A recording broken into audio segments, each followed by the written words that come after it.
કોઈ બેન દીકરી એના બહુ દુઃખને ભોગવતી હોય એવું મને લાગે છે. તો સાર હું જંગલની અંદર જઈને તપાસ કરું તો કોની દીકરી છે જે પોતાના દુઃખને બહુ ભોગવતી હોય એવું મને લાગે છે. જંગલમાં જઈને હું તપાસ કરું.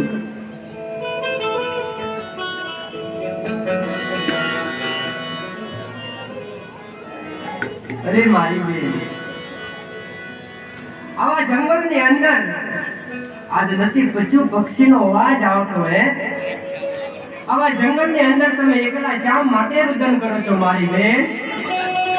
અરે પિતા,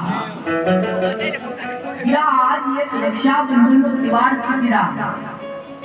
સો બેન એના ભાઈને રાખડી બાંધવા જાય છે પિતા. મારે ભાઈ નહીં પિતા, હું રાખડી કોને બાંધવા? અરે ભાઈ બેન, આજ તમારે ભાઈ નથી. આજ એક રાખડી બાંધવાથી જો તમારા આંસુ લૂંટાતા હોય ને મારી બેન, તો આજ તમારે સામો કોઈ તમારો ભાઈ છે, માટે તમે આજ મને રાખડી બાંધો મારી બેન. ના ના, કારણ કે અમે તો હલકું વરણ કહેવાય વીરા. કારણ કે અમે તો હરિજન છીએ. તમે એક રાજપૂતના કુંવર છો વીરા. આજ તમે કયા અમને અડો ને તો અમારી આભડછટ તમને લાગે, માટે વીરા શેકા ઉભા રહેજો. અરે મારી કોણ હરી, કોણ ક્ષત્રિય રાજપૂત હે? હું ઊંચ નીચેનો ભેદભાવ નથી રાખતો. હું તો એક સનાતન ધર્મ માનું છું મારી બેન. જેને જે કરવું હોય એને મુબારક છે, માટે આજ તમે મને રાખડી બાંધો મારી બેન.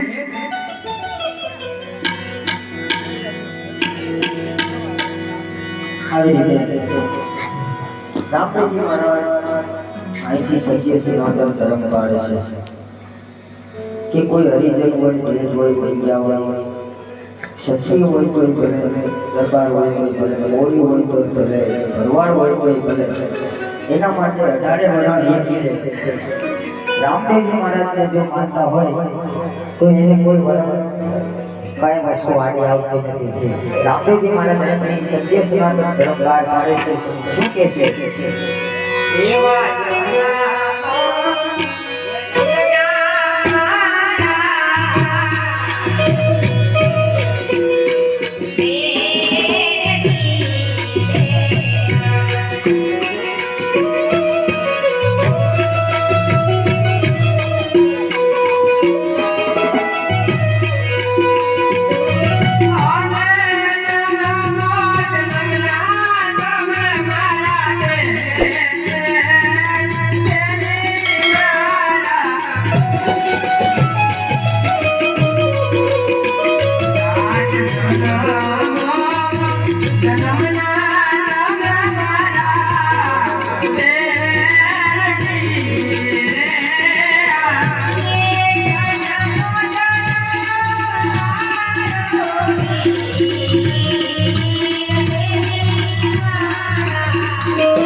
Oh